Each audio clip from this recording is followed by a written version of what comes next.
Hello and welcome to the Food and Drink Show. I'm Murray Norton. Now, with the summer months rolling upon us, it's time to get cracking at what us Brits do best. Yes, it's the impromptu picnic party. Now, the most frustrating thing about planning a picnic, not only the weather, but spending your hours preparing your favourite snacks and you see your quiche go soggy and your sandwiches get squashed. To help advise us on this and add a touch of gourmet to your hamper, I'm delighted to say that we're joined by top chef Simon Rimmer. Simon, good to have you with us. Thank you very much. Now look at this. This is quite sparkling, isn't it? This is great. Well, the thing is, I must admit, I am the world's worst at being organised for a picnic. I think that's half of it, really. If you think when you go for dinner, then we organise things. Even sort of subconsciously we organise it. Who we're going to go with, what kind of food do you want to eat, and where are we going to go, really. No. Whereas with picnics, we tend to go, should we go out for the day? Let's just get some food from the garage and we'll go. And I think, look at this. Hamper's great, all looks good, beautiful wine. What more could you want? Just a little bit of kit is all you need, really, and you don't need much more than that. But then it's just a few picky things, really. The ideas of the old. I remember going to the beach with Mum and Dad, and it was sort of ham and tomato sarnies that were in a bit of polythene that had gone a bit warm by the time you got there. You really don't need that anymore, do you? No, you don't. I think there are so many kind of cooler boxes that are dead cheap on the market, cooler bags. So there's no reason to have like warm food anymore. You want it to be cold. Yeah. But equally, if you want warm food, you can actually cook the food and keep it warm in containers as well. What's that? This is one of these cooler packs. Cool, right. Isn't it? I mean, put this in the fridge, freeze it up, make it nice and cold, and you can wrap this either around the bottles or you can wrap this around the food. Keep this on top. Keeps everything cold. And the cooler bags themselves are pretty perfect as well. Yeah, that's ideal. Yeah, it's good, isn't it? It's good for your hamper, that, isn't it? Because then you get get this traditional old school jobby going on, and then you keep everything cool inside. Yeah, I love the idea of it. Well, we've just had a question actually from John. Question from John that says, I love eating outside, but I'm on a low-carb plan. Can I picnic without sandwiches and without sausage rolls? I suppose the same is true about gluten-free as well. Yeah, I mean, I think it's really easy to do. I think salads in general are always a good thing to have. I think one of the problems with salads, if you're eating outside, particularly if you're going to travel somewhere for a picnic, is they go soggy. One of the things I quite like to do is do things like sort of crunchy salads. Now, we've got some crudités down there. If you imagine turning that into a coleslaw, so celery, carrots, bit of red onion, spicy dressing using some wasabi, white wine vinegar, olive oil, some char-grilled chicken. Beautiful. No carbs in it at all. Also pretty low fat. Because that's the other kind of...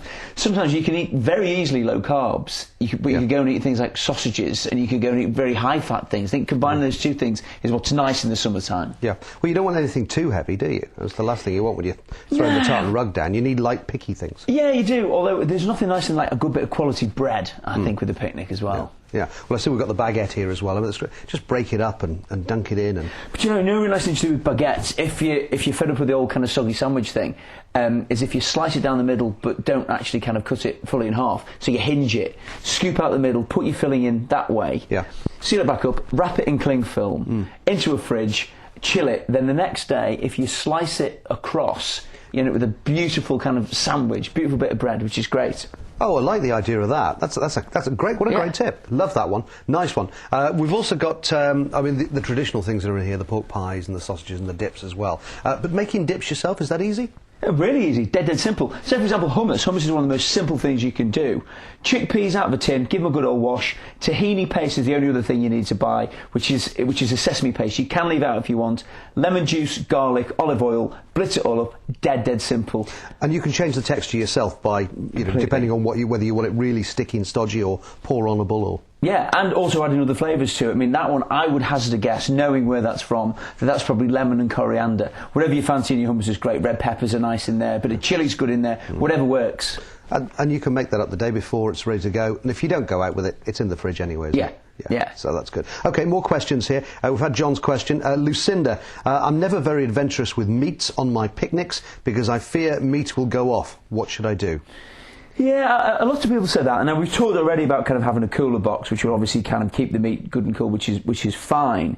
One of the safest things to do, I think, I am a massive fan of smoked meat, smoked duck, and then also going the other way with smoked fish, going smoked salmon, which will be absolutely fine. They'll come to no harm at all because they've been cured and dried, so therefore they will be fine. I'd go for something like that, your pastramis, your salamis, chorizo. All those kind of dried, smoky meats are fantastic. And they're so, the usability in them, either in the sandwich, pick them up themselves on their own.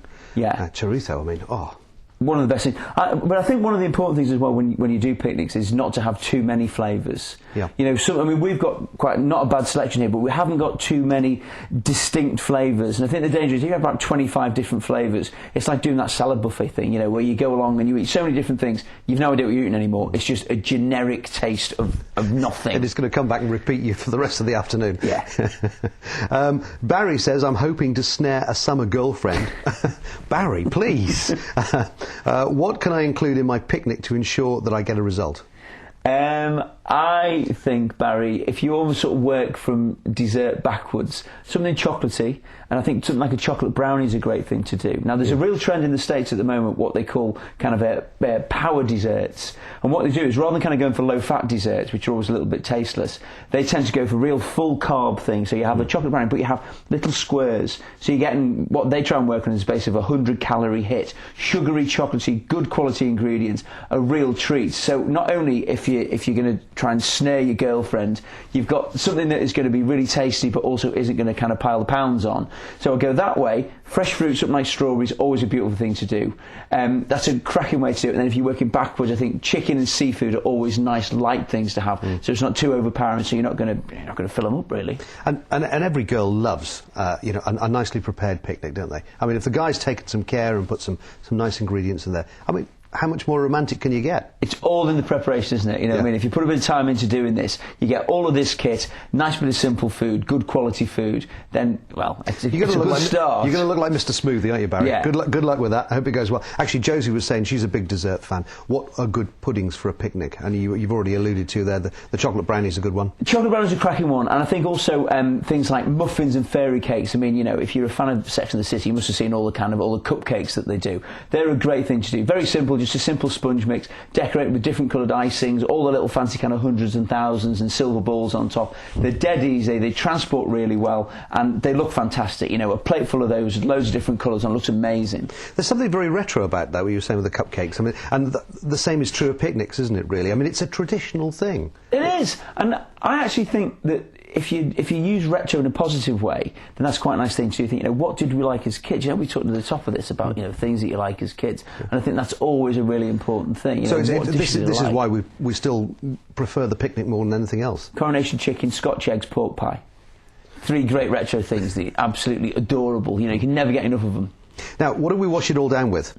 Because we've got a fantastic selection in front here. We have, and we've got recognisable shapes of bottles as well. We've got the full range of all the Mateus Rosé wines here. The traditional one, we've got also the Shiraz, which is slightly drier, slightly more kind of, maybe a more kind of modern flavour, really. Right. The Tempranillo in here, which is lighter and slightly sweeter, almost like a Zinfandel flavour. And this, which is a new one, which is their sparkling one, which I love, which is cracking. And I think the nice thing about using a rosé for a picnic, if you're not going to take loads of booze, because most of us are driving when we go on a picnic, you just want the odd glass, then I think that rosé sits in between the two things. If you've got heavy smoked meats or you've got heavy meaty flavours, it works with those. If you've got all the lighter flavours like your seafood and like your vegetarian dishes, then it works with that as well. And of course, it is an ideal summertime drink. You know, it's a cracking drink, nice and fresh, nice and light, and works with pretty much every food. Yeah.